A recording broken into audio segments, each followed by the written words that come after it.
So I work at Swirlds. Swirlds is a US-based company. As Veronica hinted, I come from identity management. My colleague at Ping Identity, an enterprise single sign-on company, we sold identity management into Fortune 500 companies. My colleague at Ping used to come to our meetings. I work for the CTO, and we'd have these quarterly meetings. Everybody would get in the room. And Mance Harmon, now the CEO of Swirlds, towards the last year of his time at Ping, would come to us and try to get us all excited about this thing called Hashgraph. So at the time it wasn't Hashgraph, it was Hashgraph, an awkward name. And Mance would say, oh, my old friend Lehman has come up with this incredible idea. It's the most powerful ledger technology. None of us cared a bit because it had nothing to do with identity, and we weren't blockchain committed at the time. So, nevertheless, Ping invested a little bit of money in Swirlds, which Mance started with Lehman Bear. A year later, I joined Mance at Swirlds. So that's the background, and others have joined in the past few months as well. Hashgraph is the technology. So Swirlds is the company that owns a patents, US patents at the moment, on a Hashgraph consensus algorithm. So Hashgraph is logically similar to blockchain. It's a way by which we can come to consensus. So it's a protocol. Hedera is our initiative, strategy, business model for rolling out a public ledger based on Hashgraph. So a somewhat complicated relationship. So bear with me because I'll set a little bit of context as to what I think consensus is about, and I'll emphasize it for a few minutes just because how we achieve consensus is different than the others, and that will have implications. So regardless of how you do it, this is the goal. You got a bunch of actors in the network with varying degrees of trust amongst themselves. Depending on the deployment, in a permissioned world, you probably have more confidence in the others because you at least know who they are. In a public world, you have to assume that you can't trust the others. You actually have to assume that they'll actively try to harm you. But nevertheless, you want your community to be able to agree. Fundamentally, the first thing you need to agree on is when things happen. Transactions are happening amongst the network and in a broader world.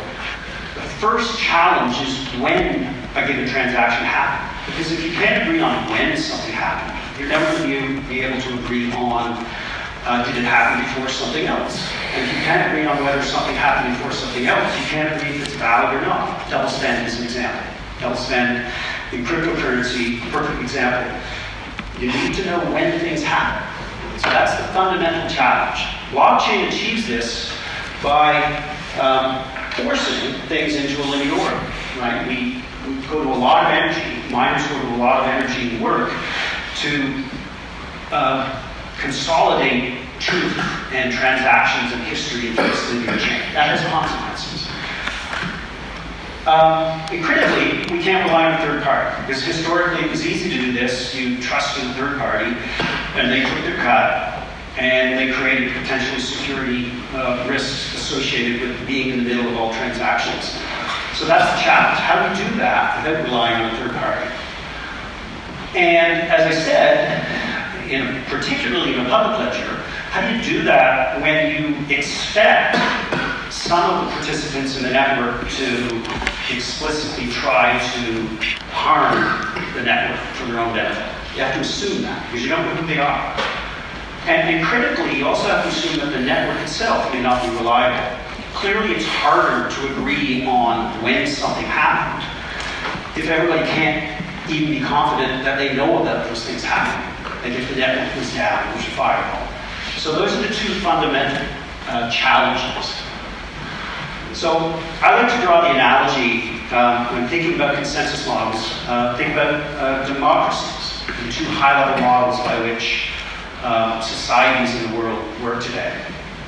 So the first model of democracy is a representative model, where citizens like you and I elect from a candidate, from a pool of politicians, the leaders, and we empower those leaders with the rights and the permissions to decree laws.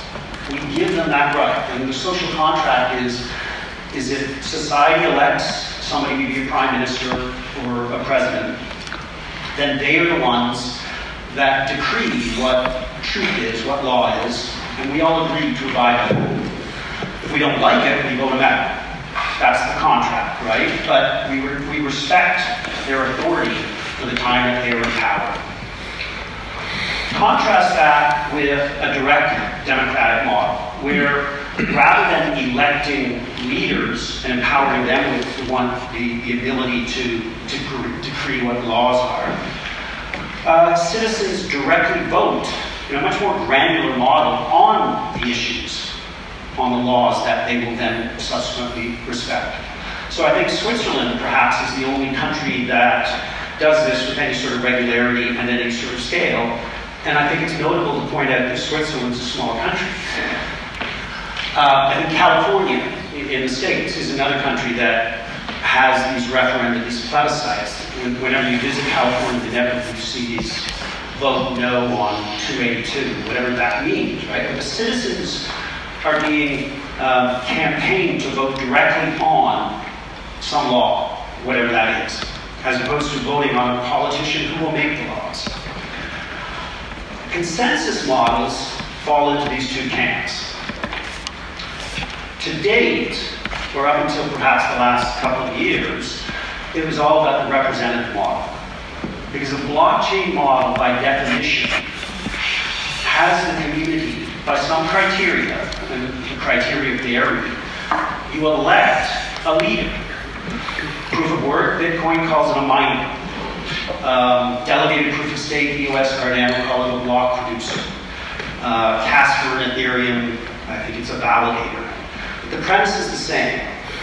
By some criteria, we elect a special node, even if for only a short period of time, and we give to that node the special privilege of being the one that determines which transactions get added to the block. They win, they get the rewards, and then they submit that to the rest of the community.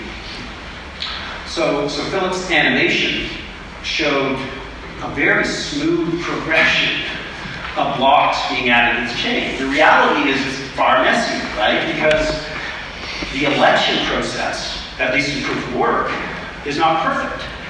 Two miners can win the puzzle within the same sufficiently close time frame. So there's these candidates that are both competing to be the one to be added to the chain. Direct democratic models in human society have not scaled well. Switzerland makes it work, a small country. But in a broader society or broader applications, it probably wouldn't work because we don't want to spend our time voting on every aspect that governs our society and world. We'd rather empower leaders and politicians to do it, acknowledging the trade-offs, and there are trade-offs. So in both democracies and consensus, things can go wrong. The leaders can be compromised. That in a consensus model, maybe that means malware, whatever node happens to mine the block. Leaders can be bribed. That's inherent in proof of work as it stands today, because miners are motivated to only accept transactions with high fees. So it's an open bribery model. Leaders can be assassinated. Blockchains, to different extents, can be vulnerable to denial of service. If you can predict who the leader is going to be, and proof of work is resistant to this, other models aren't, well, then you can take down the leader, and if you take down the leader of the blockchain model, you take down consensus. And yet, as for human societies, the historical application of that direct democratic model to consensus hasn't scaled well. Historically, the manifestation of direct democracy for consensus have been voting models, where a community talks about the potential choice for the next block, logical block, whatever that might look like. They talk about their ideas for what it should be. They vote on that. They exchange ballots about the fact they just voted. They talk about the fact they just exchanged ballots. So it's this incredibly inefficient mechanism by which ultimately they achieve a democratic consensus, and that they're all reasonably happy with the result. But the cost was countless messages flowing across the network. So as for human societies, the referendum model, or the plebiscite model, has not been viable for consensus. Until, I would argue, we would argue, Hashgraph. Because Hashgraph is a consensus model that applies the direct democratic model, one that doesn't rely on leaders, and so doesn't have the vulnerabilities associated with leaders that I described, but critically doesn't have the inefficiencies of this historical voting models. We vote, but we do so in a manner that we don't have to talk about it, so we don't get those extra messages. So we get the benefits, the almost intuitive benefits of a Switzerland-style democracy, but one that scales. So we are a DAG, as opposed to a chain. A directed acyclic graph is a richer data structure. So rather than a block having one parent in history, that parent is defined by a hash of that linear structure. I'll just point out that the logo for your new initiative is a DAG. It was wonderful. Thank you. So we are not the first DAG. We did not invent the idea of the DAG. Others in the space, we actually showed IOTA's Tangle. That's what they call their data structure, their DAG. Byteball was Byteball, now it's Nano. So there's a number in the space. I'll also point out that it's not a binary. There's not blockchains here and DAGs here. There's a middle ground. So there are proposals like Ghost and Spectre and Phantom that kind of fill in the middle ground. Even Ethereum allows for orphan blocks, right? So there's already this flexibility in what a linear chain might look like. And I'll point out that although we get lumped in or categorized with the other DAGs, I think just because of that diagram, right? Our diagram looks like theirs, so it's easy to make that analogy, that comparison. Far more important is what the DAG captures. If you think about a DAG, there's vertices and edges, circles and lines. What those edges represent varies between the DAGs. So, as an example, IOTA, the edges represent, to some extent, a tiny bit of proof of work that nodes have done in validating an older transaction. So, when there's a line shown in the diagram in the Tangle, that represents, to some extent, a confirmation. Somebody's checked this thing, that you know, the inputs match the outputs, etc. Signatures were valid. And because IOTA captures that information, the nature of consensus they extract from their DAG is different. Because our DAG, the Hashgraph, captures timing of messages. Our Hashgraph is actually a history of messages that float across the network. And because we explicitly capture timing of messages, it's almost trivial for us to extract from our Hashgraph the temporal information that we set out to do. That was the goal, right? We wanted to define when things happen. So just to contrast chains versus DAGs, and I think this is true of not just our DAG, but IOTA's as well. On the left, here particularly proof of work, a transaction flows out to the community. Bitcoin uses gossip, just like we do. I'll talk about that. The mine was chosen. That implies the puzzle to calculate the hash. As I said, it's the miner that decides which transactions get added to the block that they're going to make. They're motivated to take the transactions with the highest fees. And any orphans are pruned by the longest chain rule. So while the winning miner won the lottery, every other miner was racing furiously. They lost. Too bad, maybe they'll win the next time. So that's the premise. Prune off those parts of history that didn't win and shove everything into this linear form. The end result is what we set out to accomplish, right? Everything's in order, and that's good. It's pretty inefficient in getting there, though. A DAG model is more flexible initially. So we don't constrain history immediately into this 10-minute block, one after the other. We allow the transactions to flow out amongst the community. We record that.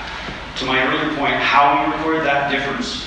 But we record something about the transaction so that we can then subsequently go back and look at that DAG, that hash graph, and deduce or infer the consensus. So it's a different model. In a chain, the consensus is the chain, because that's the thing you set out to define. For a DAG, you build up this consensus, you build up this hash graph. It itself is not consensus, because by definition, it's not something that everybody has yet agreed on how to interpret it. But you extract consensus from the DAG. And as I said, for us, the hash graph is just a history of how the nodes have talked. The presumption is that transactions, something has happened that we want the community to be able to agree on when it happened. That's the goal. The fact of that transaction, maybe it's me spending 5 coins, sending coins, that happens, or it manifests through the distribution of that as a transaction, the fact that I'm sending 5 coins to the network. We use gossip as the means by which that flows out. But ultimately, everybody learns about this transaction. It reaches them in some way. Inevitably, a different time because of the nature of network keys, etc. And it flows out through various hops in different ways. The hash graph that we are going to collaboratively build together and subsequently analyze to get consensus is just the history of those messages. The transaction flows between one node to another, ultimately reaching the whole community. The hash graph is just a history. And magically, everybody agrees on that history. And because everybody agrees on the history, when they ask questions of that history, they get the same answer. As I said, gossip is just a robust, fast messaging model, and it's an efficient way to get the news out. If I wanted to share a secret ultimately to everybody in the room, I could pick one audience member, and they would tell somebody else, and then I would tell somebody else. Probably within 10 hops, everybody in the room would know the secret. Critically, if somebody left the room, it would still work, right? We don't rely on any special nodes in order to get the word out. So we, like other ledgers, use gossip as the messaging substrate. Bitcoin uses gossip both to communicate transactions out and blocks back. What we do differently is adding a little discussion. Yeah, if I can interrupt, just for me to understand, what's the incentive for someone to take active role in gossiping? I mean, it's just a waste of energy with no reward.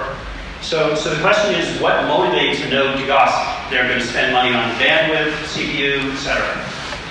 Well, as for proof of work, there will be a reward associated with the effort to do so. In a permission model, the assumption is that the reward is implicit in the fact that you are accessing the business transactions flowing amongst your partners. So if it's a supply chain, you want to access the transactions So you'll bear the cost of the infrastructure needed to agree on a consensus for those transactions. That's the permission law. That's enterprises dealing with their supply partners, as an example. On the permissionless side, we can't make that assumption. We have to motivate nodes to do the work, even for transactions that they're not involved in. Right? That's the nature. We're going to make a commodity of this. I'll talk about how on the Hedera side, we refine the algorithm to ensure that nodes are compensated accordingly. Thanks. So, gossip gets the word out. But as I said, inevitably, everybody learns about it at a different time. So that in itself does not allow us to agree on a shared consensus time that everybody can feel comfortable about thinking that, yeah, that's a good time for that transaction. How do we get that? How do we establish for a given transaction a single time that everybody in the community can say, okay, I'm good with that, let's move on. Because once we do that, we can put them in order. And once we put them in order, we can start processing them and looking for double statements as an example. To enable that sort of analysis, when nodes gossip, not only do they talk about the transactions themselves, the fact that I'm spending 5 points, they also talk about the node from whom they previously learned of the fact that I'm spending 5 points. So every time nodes talk, they attach a hash of the previous message that was received from some other node. So we're getting closer, right? We're starting to build up this history of how the information, i.e. the fact that I'm spending 5 points, is communicated out to the network. If every time nodes talk about a particular business transaction, they share the information about a previous transaction that was sent to them. So that's gossip about gossip. Not only do we talk about transactions, we talk about how we learned, and critically when we learned of those transactions. And it's by weaving all that information together. Remember, nodes are talking constantly and randomly. Every node is going to be able to weave together a consistent picture. So that's our DAG. Looks a lot like Tangle, which is why we get compared, I think. But again, for us, those edges, the lines between the vertices, represent a message or messages being sent over the network. So if that's Alice, Bob, Charlie, Dave, the net result of that hash graph is a history of how Alice, Bob, Charlie, and Dave learned of the messages. And it's the transactions within the messages that we're fundamentally trying to order.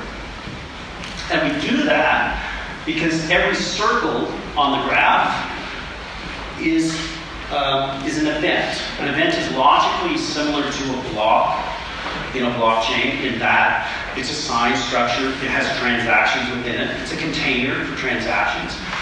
But rather than being a single hash of an earlier event, we have 2. That's what makes us a DAG and not a chain. One hash points to the last event I received. So if I'm creating an event, let's say I'm a node and I've got transactions I want to talk about. One hash that I'm going to insert in my new event is from the last event that somebody told me about, which itself had transactions that they wanted to talk about. So not only did I learn about those transactions, and we'll record that, I'm also going to tell the next node, hey, I learned about these past transactions. By the way, here's some new transactions. The other hash is to the last event I created. So 2 hashes in every event. The net result is that anytime nodes talk about transactions, the payload, they communicate sufficient information to allow the recipient to infer something about when you learned of the previous events. And we're getting closer, because we're getting closer to the point where every node can build up a consistent history. Once every node knows when every other node received a given event, one of those containers. Defining consensus is tricky because we just define consensus as the median in the list of all those times. So if I gossip out a given secret to the room, everybody's going to learn of it at a different time. If we took the median, we put all those times in order and took the median, that would be the consensus timestamp. That's how Hashgraph works. We define consensus to be the median of that list. Because it's the median, we're insensitive to, let's say, one clock is very fast, one clock is very slow, right? We're taking the middle of a range, not the median, not the mean. So we're resistant to clocks trying to maliciously skew things. So I'm going to say the median of the times at which the community received the event. Now, community is somewhat vague, because if I were to define it and say that it's the median of the times that everybody in the room received the event, then just by leaving the room, one of you could stop consensus, because you wouldn't be there to contribute your time. So we're going to define the community with ultimately the criteria that you are actively participating and that you're gossiping. If you're participating in good faith, quote unquote, and sending messages, we can infer that from the Hashgraph. And if you are, then you get to contribute your time to that ordered time and thereby influence consensus. And we vote on that. Everybody in the room looks at their history of the messaging. By definition, the histories are consistent. So when you look at your Hashgraph that you built up independently and in isolation, you're able to deduce what everybody else in the room is also doing when they look at their own Hashgraphs. So we can vote, everybody can cast a vote logically on who should be able to contribute the time to that list from which we take the median. Critically, these are virtual votes.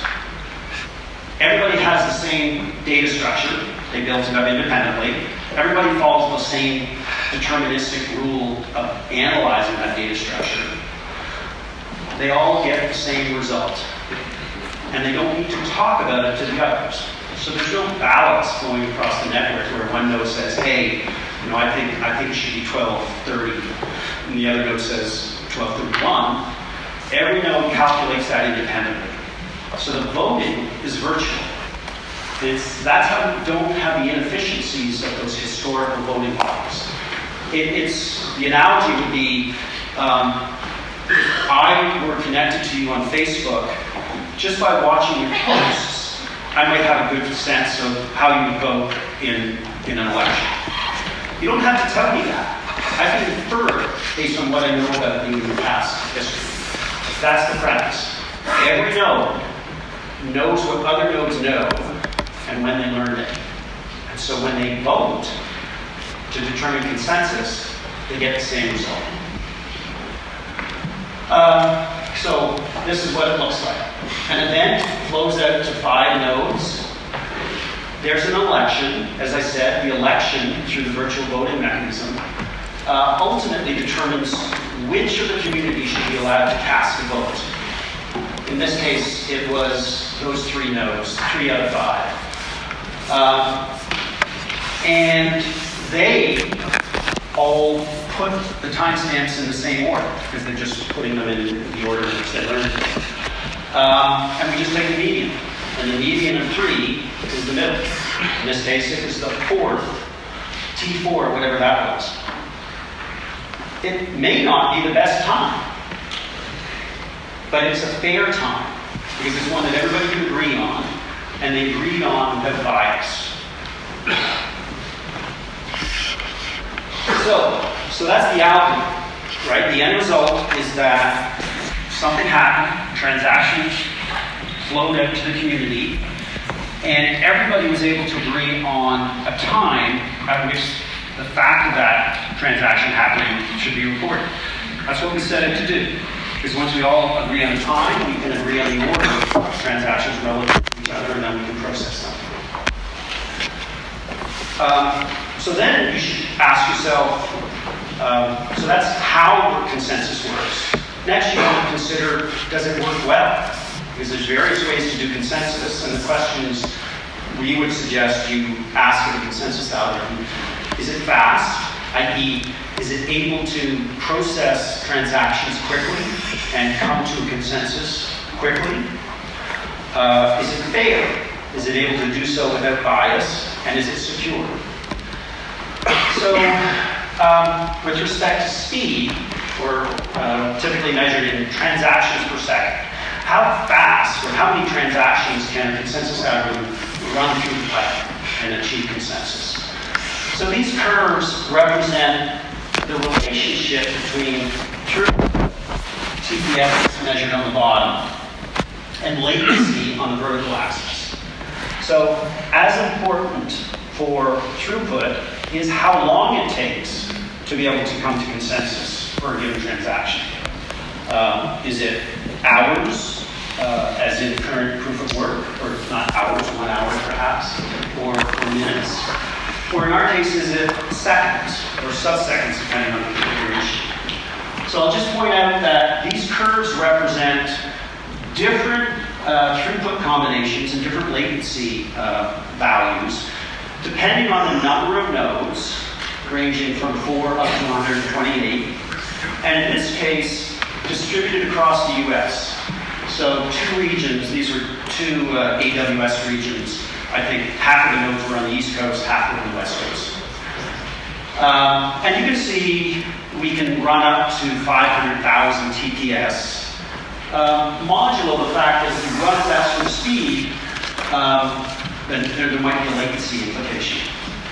And I'll point out the caveat here is that this is just consensus.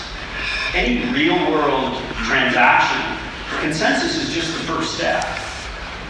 Right? Agreeing on the fact that something happened is the first step. Then you have to ask yourself, is it a good thing that happened?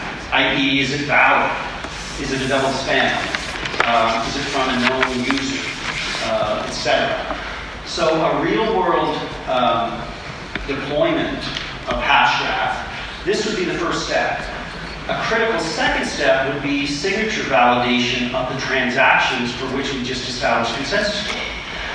So to reassure ourselves that consensus would not be the slowest step in the sequence, we partnered with one of the largest GPU manufacturers. And they wrote a library for us that leveraged their GPU for signature verifications. So they were able to process 1.2 million signature verifications per second. So signature verifications will not be the bottleneck here either. The third step in any real-world deployment would be actually some sort of input-output, updating the database. So if it's a currency spend, if we've all agreed that I spent 5 coins, well, somebody's coins have to go up and mine have to go down. So that's going to take some time as well. But we don't anticipate that that is going to be the bottleneck either. Consensus is the bottleneck, and we have fast consensus. And soon we'll be able to demonstrate numbers and show numbers that show that integrated processing model. That'll come. We're fast because we're efficient. If you think about this sort of theoretical minimum processing burden, where everybody knows that something happened, but they don't yet know a consensus value for it, that has a minimum bandwidth requirement, and it has a minimum CPU processing requirement. Hashgraph runs pretty close to that theoretical minimum. Because in bandwidth, as an example, just getting the word out to the room that I'm trying to spend 5 points, that's the minimum. Everybody has to know that I'm doing this. And those 2 hashes that we added to make up the hash graph, to build up that messaging, that's 1% or less, depending on the size of the transactions. So in bandwidth, we run close to the theoretical limit. And we don't have proof of work. So we run very close to the theoretical limit in processing as well. Right? We don't artificially slow things down with proof of work like Bitcoin does. We don't need to. We're fast enough, we don't have to artificially slow things down. So fairness, we refer to the property, it's kind of inherent question. Yeah, I have a question. You said that you're not using proof of work, but what keeps me in a public setting from just spinning up as many nodes if I want, and then to really because even if you use the median, you can still skew the median. If I can just spin up as many nodes if I want, there's no proof of work. So the answer to you is related to the previous question, right? So Hashgraph in and of itself does not protect against Sybil. When we deploy Hashgraph in a public ledger, we will protect against Sybil, and I'll talk about how we do so. Question? Yes, did I understand correctly that you say that you reach consensus before you are able to check double spend or check the coin base? So if actually a transaction is possible. Yeah. So what is the consensus then? If it's not on the transaction? The question is, did I assert that we reach consensus before actually checking validity? Like, does somebody have enough points, or is it a double spend, etc.? And if so, what are we reaching consensus on? We are reaching consensus on when something happened, and that's, we think, is fundamental to the subsequent process. Because once you have a time stamp assigned to something happening, then you can put them in order. And once you have them in order, then you can process them. And it's the application logic that would look for double spends in a crypto example, or process or run the smart contract, etc.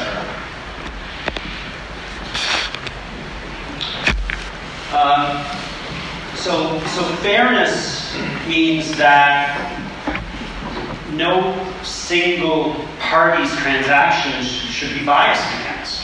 So going back to proof of work, the way the fees work, the miners, are motivated to look at the transactions that have the highest fees and prioritize them, adding them to their block.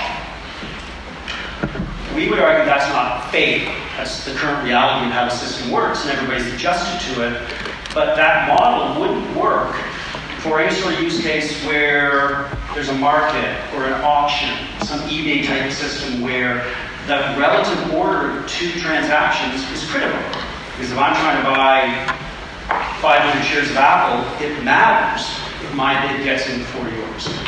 So the arbitrariness of Bitcoin doesn't manifest for a cryptocurrency because it doesn't really matter when two things happen, but it would be critical for any sort of matching market price. Or fair because we don't have leaders. So in all the scenarios I described, there was no one of you that was special, that was empowered being a leader. If you left the room, we were going to be okay. And nor did any of you have particular influence on that eventual timestamp. You might have been able to contribute a time to that list. You might not. If you did, you probably weren't going to be able to skew it or pull it one way or the other. Are we secure? So one aspect of security is DDoS resistant. Again, no leader means nothing to take down. If one of you fell off your chair, we're going to be okay.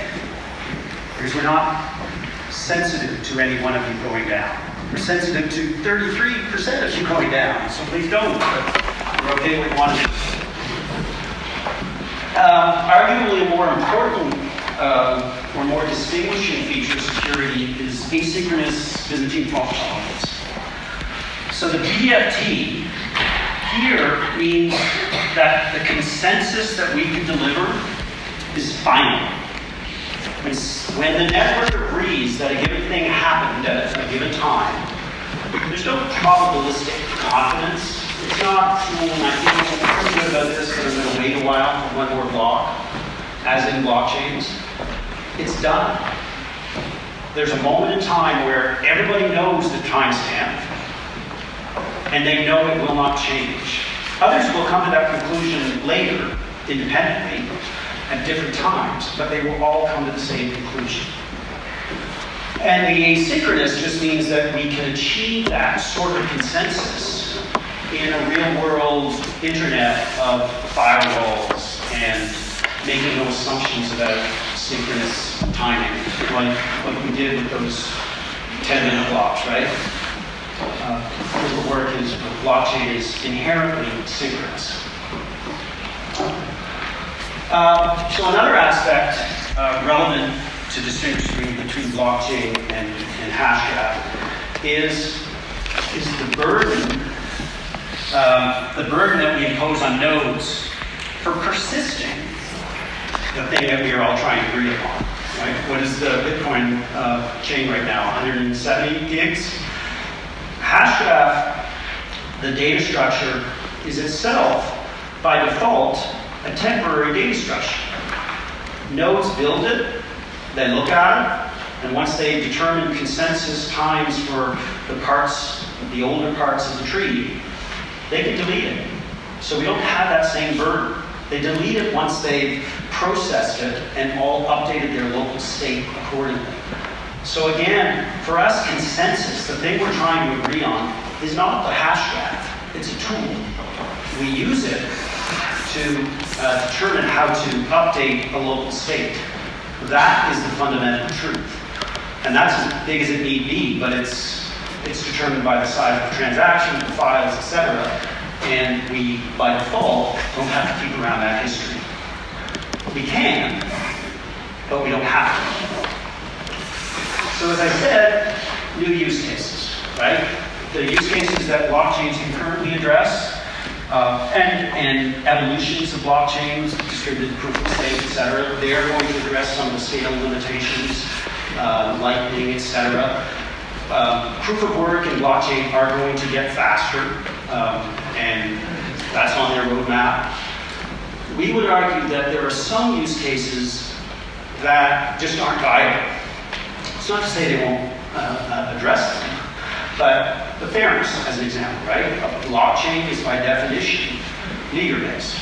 And if the leader has authority to decree which transactions get added to the block, then it's hard to reconcile that with marketplaces where the order is critical. So now we get into Hedera. All of that is just the protocol. And that protocol can be deployed in a permission model, which is where we started the business, or it can be deployed in a permissionless model on the public network, where anybody can be a node in the long term. And if anybody can be a node, then clearly we have a different risk profile and a different threat, a different set of threats that we have to deal with. So Hedera is our strategy for that public ledger, acknowledging the new architectural components that we need for a public ledger, and critically, a different governance model that we think is necessary. So I talked about performance, talked about security. We would argue that for a public ledger, we also need governance and stability. So this is the biblical story of Solomon, who, when confronted with a difficult decision, the default was, well, let's fork, right? That's the default governance model of public ledgers. When in doubt, or when all else fails, perhaps that's more fair, we've always got forking as a safety release valve. We don't think that's a viable governance model to engender the sorts of confidence that enterprises need in the public ledger, nor the public widespread adoption of consumers. When there are thousands of altcoins, when they see Pablo Escobar's brother launch Diet Bitcoin, when that's the impression that the public has of the space, and we don't think that's one that will create the necessary confidence to see widespread adoption. So we explicitly reject the existing governance models and instead fall back on a historical model, one pioneered 50 years ago by Visa. So Visa defined and invented this idea of a governing council. In our case, well-known, reputable, billion-dollar companies with all the associated brand and reputation and expertise that implies. The governing council of Hedera, 39 of these blue-chip companies, they will be tasked with governing the evolution of the ledger. So it will be those 39, and their representatives on inevitably multiple committees that will make decisions about how the ledger will evolve. Critically, those 39 will be distributed both across the globe, so with no inappropriate centralization or aggregation in any one region. So it's not a US initiative, it's not an Asian initiative, it's not a European initiative, it's global. And along another axis, appropriately distributed across verticals in different sectors. So there will be accounting firms, there will be banks, there will be supply chains, high-tech companies, etc. The premise being that there will be the right mix of competitive tension and cooperation to create a healthy dynamic. So, an attempt to sort of lay out the ecosystem. I have a question. How can a German DAX a German DAX company qualify to become a member of the council? Are you a billion-dollar company? I'm just asking. Yeah, there might be some represented here. Yeah. So ultimately, the criteria is that you are the 39 will be a large Fortune 100 size company with corresponding reputation and brand. And the premise being that you want to protect that brand and that you will act in the interest of that brand, and that will ensure, will mitigate the risk of you acting inappropriately. Would Mercedes-Benz, for instance, qualify? I think they would. Thank you. For how long will they be nominated? The question is, how long are they in place? There's a term limit, so some are 2 years, some are 3 years. We want to ensure a healthy flow and mix. We don't want a company voting in on the first day and staying in power. So they will be booted out after 3 years. Caveat, Swirlds, the company I work for, is one of the 39, and we're permanent. There will be a membership committee. Like any large organization, there will be more committees than you think is relevant. There will be a membership committee tasked with inviting the new members to replace the ones that are new. And they, as done initially, will be driven by ensuring appropriate decentralization so that we don't have 10 car manufacturers. So two axes. One is how consensus is achieved, whether it's open or permissioned. Public blockchains are all on the left, right? Swirlds, as I said, Swirlds, Hyperledger, etc. They're on the right. And the other axis along the vertical is governance. How do we achieve governance? So theoretically, Bitcoin and Ethereum are open in that everybody has a voice. Divinity, Tezos argue for a coin-based model, a state-weighted model where those who have more coins have a greater voice towards consensus. And we're at the top. We're permissioned, right? We have 39 contributors towards consensus. And it's not determined by how much stake you have. It's, are you big? And are you reputable? Are you known? And are you a brand that consumers will trust? So that's the theory, right? That's the premise. In practice, there's this drive and a push towards the top right corner. So in practice, Ethereum is largely completely decentralized. In practice, not so much, right? Vitalik, as incredible, smart Canadian like I am, with Russian background as I do, benevolent dictator, right? He would argue against this, but he has significant influence on how Ethereum evolves. Bitcoin is not a single individual, it's miners. but there's the same push towards the top right corner. We will resist that. We have to resist that.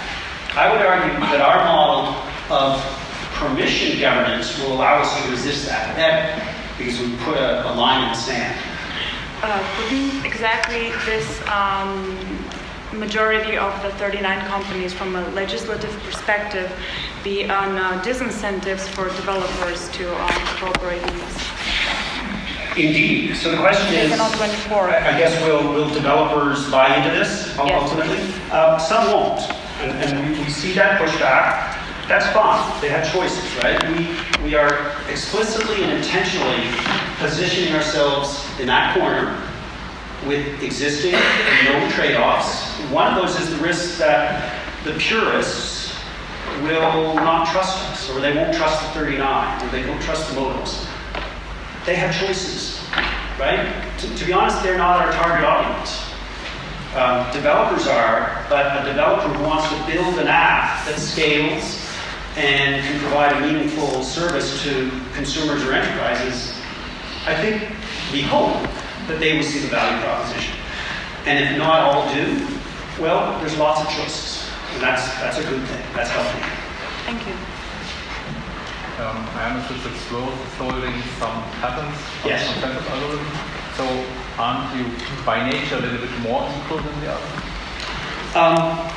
Yes, we mitigate that. Again, I think it's better to be aware of where your centralization is and mitigate it getting worse. So to that extent, we will grant to Hedera a sole irrevocable license to run a Hashgraph-based ledger.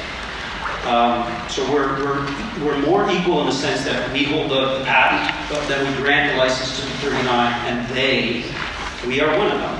But we have 2.7% of the influence within Hedera, like the other 38 do. We're a very small billion-dollar company. But, did that answer your question? So I think I better fly. So this is the issue, right? And this to your question, this will alienate some, and that's fine. We argue that it's necessary. It would be far easier for us to not do this, and we wouldn't see the vitriol that I see in my Twitter feed occasionally. But we argue it's necessary to ultimately, if not prevent forking, mitigate the chances of those forks being successful. We don't want to see a Hedera or a diet Hedera, right? Which open source by design enables. And open source is an incredible model for software development, but you marry that with crypto and the incentives just blow up. It's trivially easy to launch a new coin. And it would be trivially easy to launch a new Hedera unless we have a license and a patent to try and at least make that difficult, to give us a head start so that we can build sufficient momentum in the market so that we have the network effect we need. That said, it's not open source in the sense that not anybody can just copy the code and start their own Hedera. It'll be open review. Anybody can audit the code. It'll be professionally audited. Anybody can verify that there's no backdoors. And whatever you build on top of Hedera is yours. No licenses, don't have to talk to us, no fees. It's a public platform. No governance about what kind of dev I implement? Not at all. You design, you build. We're plumbing, right? Acknowledge the risk. So you're not a new app store which can pull apps or coins from the ledger? No.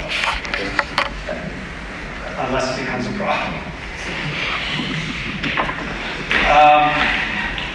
So I better move forward. So, a couple of questions we touched on this.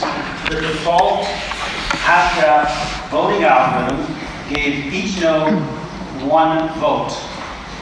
And that works in the traditional world where everybody knows who the other nodes are and there are other ways to mitigate bad behavior.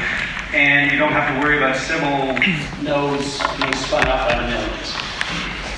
All we do to extend that model, the voting, the virtual voting, to a public ledger, is we weight the votes by how much stake we have. So like everybody else, running away from proof of work, proof of stake, but ours is a simpler model, I would argue. It's a simpler way to use stake. There's no slashing, there's no bonding, there's no burning, there's no punitive aspect to our stake model, as in other models. So that's one distinction. However, like distributed proof of stake models, we also recognize that the users, those who have coins but aren't running nodes, they're valuable members of the community as well. We want them to be able to contribute as well. So in DPoS systems, you can use your coins to elect delegates, and it's those that have a greater chance of being the law producer. Our proxy stake model is different. We don't elect nodes. We effectively lend coins, still ours, still in our possession, but you effectively lend them to a node and they use those towards stake. And both profit accordingly. So that was the question about how we motivate nodes to participate towards consensus. We pay them. If you're running a node and you meet the criteria of being active for 90% of the last 24 hours, you're going to get a check. Well, you're going to get an increment of your wallet every 24 hours. Sorry, because you brought it up. You say, can you give a simple attack? Yeah. Using a proof of stake kind of concept? Are you going to say nothing at stake? No, I was asking, by the way, I would ask about your distributed denial of service attack. So if the staking nodes are identifiable, right? This is the issue that you, I think, didn't say, but mentioned in a certain way. Okay. So the question is, are we more vulnerable to DDoS if we're staking, then necessarily we know who's staking, so we know identities. Everybody knows who the other nodes are by definition, because we have to toss it to them. We know where they are, right? So I don't think staking changes that. Our resilience to DDoS is just a numbers game. If you can't take more than 33% of the nodes down, we'll keep chugging along. That's what Byzantine means, that we are resilient to anything less than 66% of either malicious or faulty nodes.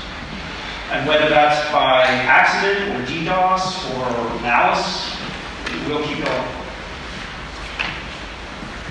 But with the weighting, you minimize the number, right? So you're speculating if you were able to take down a large node, a node with a large stake? Or only concentrate on the large one? Sure, that's valid. So I said take down 33%. If you take down 33% of stake in this model, then you can stop us. If we allow one node to have anywhere near 33% of stake, then we fail. Right? Because they will abuse that long before somebody DDoSes them. Okay, thank you. So, this is the reward model. Nodes are compensated for running consensus. And whether you're a node in a data center or you're a node in somebody's basement, the processing burden is such that we think, a reasonable gaming PC at home will be able to participate as a node. So we want millions of nodes. That's the goal. Because that level of distribution with associated distribution stake is healthy. We will enable and reward that sort of distribution. Graphically, the owner is able to proxy their stake towards a given node. That will be negotiable. They can work out the terms of that relationship. Maybe some nodes offer a greater percentage cutback towards their clients. The end result, though, is that nodes put forward stake. They effectively commit that stake. They don't bond it. They can remove it at any time. There's no lock-in period. There's no risk of loss. We're not going to punish them for bad behavior. We prevent bad behavior. We don't punish them. And payments go back in the other direction. So related, somehow we have to fund payments. We want to reward nodes. We do so through payments. Somehow we have to fund those. And we'll fund those through fees. Users of the system, clients, your wallet app on your phone as a client, whenever it sends a cryptocurrency transaction, will add some tiny fraction of a cent as a fee. And those fees will serve to be distributed amongst the members of the network, the nodes, and in the aggregate, give them a meaningful reward. Critically, the fee model doesn't just... Yeah, how do you prevent that behavior? Through statistics. Byzantine fault tolerance means you can do anything you want. You can't convince 32 other percentages to collude with you, then you do your thing. We're gonna persist and we'll survive without you. So that's the definition of EFT, right? That you are resilient to up to that threshold. But don't you think that in the early stage that the system will be very vulnerable, like IOTAs, for example, and they have like central validators, that's why they don't listen. So, noted, in our early days, we will be more vulnerable than at long term. To mitigate that, we're not going to introduce a coordinator. In the early days, we will only have 39 nodes. So those 39 council members that are entrusted with governing, they'll have to run a node. That'll be part of the terms of the agreement.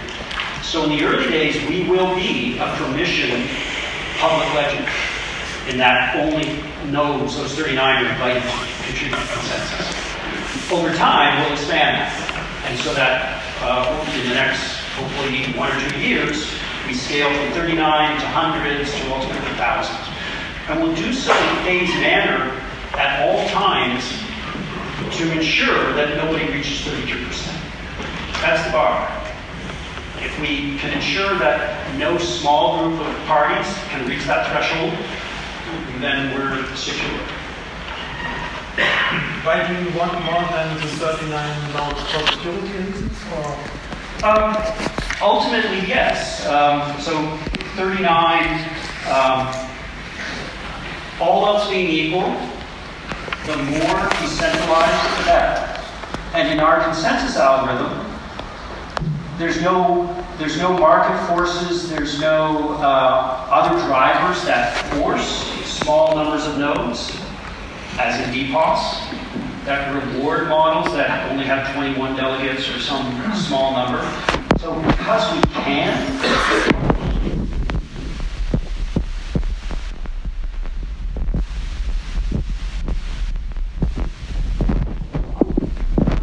replicating in a toss coin space randomly. How do you prevent that malicious nodes do not replicate, and how do you control that if you start from 39 and you do want to scale up them? So I suspect you're referring to a piece of the algorithm that allows a coin flip. The Hashgraph algorithm has, deep down in the nitty-gritty, the possibility to break a tie through a coin flip. Yes. That never happens. So the algorithm never reaches that necessity of the coin flip. So that's one argument. It's there to satisfy a mathematical consistency proof. FLP is an impossibility result that you need something like that to satisfy the math. In practice, we never need it. But even to the broader point, the algorithm determines when it's necessary to flip a coin. In practice, as I said, it never happens. Nodes never make that determination. And the nature of the algorithm is that you're not flipping the coin. I'm here flipping a coin on your behalf. And you're doing so on my behalf as well. And how can you tell that a node is not malicious? We can't. Some nodes will be malicious. And they will be replicated by now. So we dampen their impact. We can't stop them. Some nodes will be malicious and they will stop processing. Or they will try to slow down other transactions. They will do all those things with the hope that they can gain some advantage for their own transactions or harm somebody else's. That will happen. What we do is we mitigate the possibility of them having a successful effect. For instance, if a node slows its clock down with the hope of somehow pulling consensus timestamp earlier, they can't unless they have that threshold of 33% influence. They can pull it, but maybe 1 or 2 places in that median list. And the new timestamp will still be between 2 honest nodes. So we don't punish bad behavior. As I said, we just prevent it from having an effect. So I wanted to make the point that a key aspect of the rent model, the fee model, is one that pays nodes and acknowledges the fact that contributing consensus is just a small part of the cost of running a node in the public ledger. You're also storing files. You're also running smart contracts for years down the road. How do you acknowledge those costs? Well, our payment model and our fees model does so. And logically, Hedera runs a treasury that collects fees, and then, as I said, every 24 hours distributes payments accordingly. So we not only do we want to reward nodes for contributing to consensus, but we want to stop them from cheating after the fact by taking that payment and then throwing files away, or whatever other malicious behavior they might try to do. A fee model, 3 different fees that acknowledge the different costs that different nodes bear in processing a transaction, all of which is designed to pay nodes only when they've done a particular operation. We don't trust nodes, so we won't pay them until we're confident that they've done something. That's kind of a fundamental model. So in the long term, millions of nodes. The numbers I showed on that curves suggested maybe around 200, 500 nodes that we're going to start to see performance that might be inconsistent with large scale. When we get to the numbers of nodes that becomes an issue, we'll shard. We'll divide our full network into smaller pieces, and it will only be within those smaller pieces that nodes will contribute to consensus, and we will communicate across shards as necessary to ensure that everybody stays the same. We're not alone in recognizing the necessity of sharding to achieve large-scale millions of TPS. I would suggest the difference is we're starting at hundreds of thousands TPS in a single shard, as opposed to 50 or thousands. Another aspect, and this kind of ties into the governance model and the expectation that regulatory bodies are becoming more and more interested in public ledgers and will expect more and more oversight and transparency for certain financial operations performed through the ledger.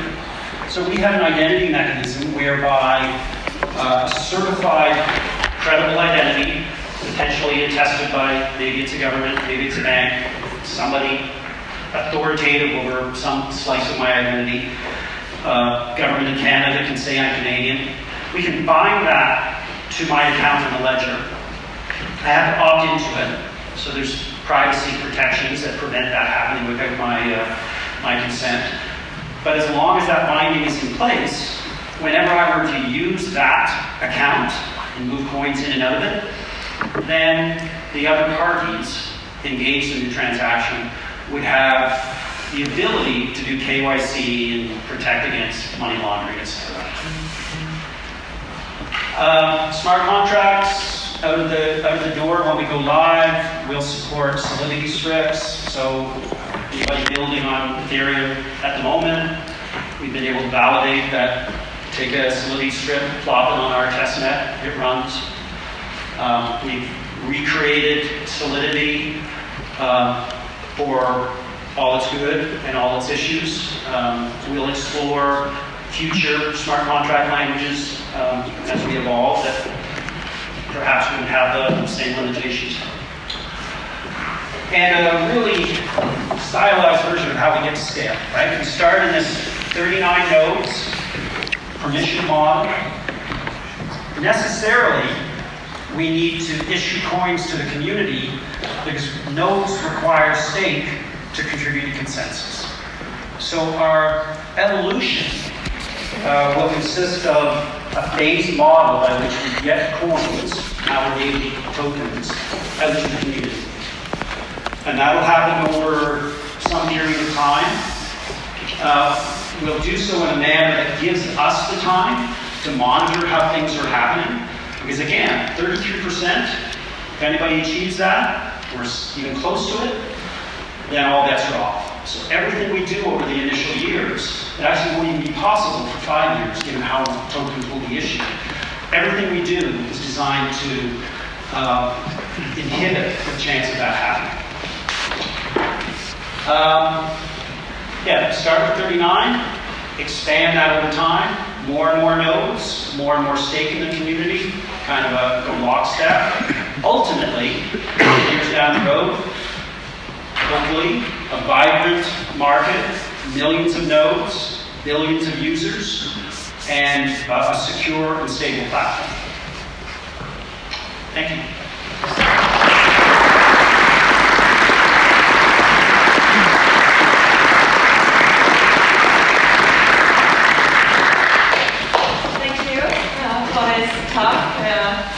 It was quite technical for me, sometimes difficult to understand.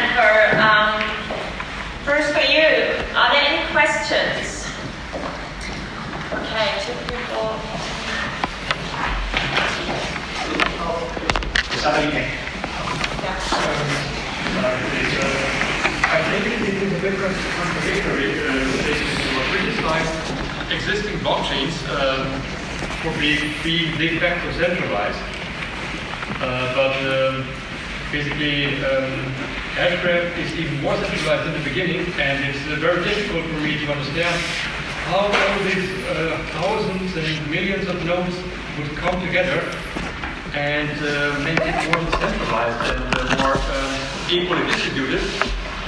If the issue is this initial accumulation of wealth, which is required for staking, so is very large in the beginning. How do you distribute that? So first, I don't mean to criticize other chains. Delegated proof of stake as an example. I think they're making an explicit decision about what is appropriate centralization. Right? And they're being honest about why they're doing so and what the trade-offs are. And that should be applauded. We are making a similar decision about centralization and governance. Right? And we're arguing the values of that portion of the design space. As for how we get from 39 to 1,000 and millions, is that the question? Yeah, basically, what's the reasoning, what's the motivation, and how it should be done? I mean, I don't think it's easily possible because the same issue exists in the existing blockchains, Bitcoin or Ethereum. That once a certain accumulation is reached, it's very difficult to centralize that again and redistribute that wealth to. So I take your point. IOTA's coordinator was cited as an example of an early stage aspect of centralization. So IOTA now faces the challenge of migrating off the coordinator. And they argue, they have a roadmap for doing so. We do as well. Not to say it will be trivial, but we plan to evolve away from permission. And I will point out that the nature of Hashgraph, because there's no proof of work, there's no technological driver that prevents small entities running nodes. So we don't preclude the millions of nodes. Based on their wealth, the stake would be basically negligent. Negligible, the stake would be. Well, but negligent individually perhaps, but not in the aggregate. So we want their stake for the security benefits it gives us. And if they're gaining 10% on their stake over some period of time, maybe that's not negligible to them, right? So it's a meaningful contribution to consensus stake in the aggregate, and we require that. But I take your point that, yes, we have to get there.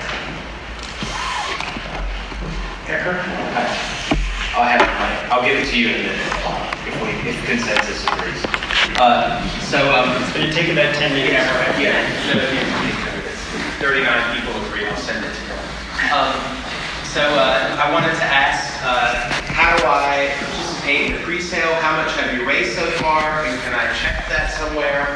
And where's your bounty program? And how much do the ambassadors earn? Eckhart, you had a question? I'm sorry, I can't share that. Okay, so it's private. I can't share. Do we get equity or tokens? Pardon me? Do I get equity or tokens if I give you money? Ultimately, people in this room will be able to get tokens. If you so choose. This is not a recommendation or investment advice. In one of the other presentations on Hashgraph, I'm not sure if it was mentioned in the white paper, but somewhere it was mentioned that initially all the council members would hold more or less all of the coins, but the treasury would remain with a reserve and then distribute that reserve over time to new nodes who want to enter the network. And at the same time, the amount of stake per node would be limited so that there would be no massive concentration of power for making the richer just richer. But I couldn't find any precise information on that. Could you maybe elaborate on that? A couple of clarifications. In the early days, the 39 members running nodes will not have any stake of their own. It'll be proxied to them because we don't yet trust them. So they, like any other node, will have to demonstrate through good faith and hard work, and they'll build up their own coin balance. And as they do so, the amount of stake that Madeira has proxied to them, it will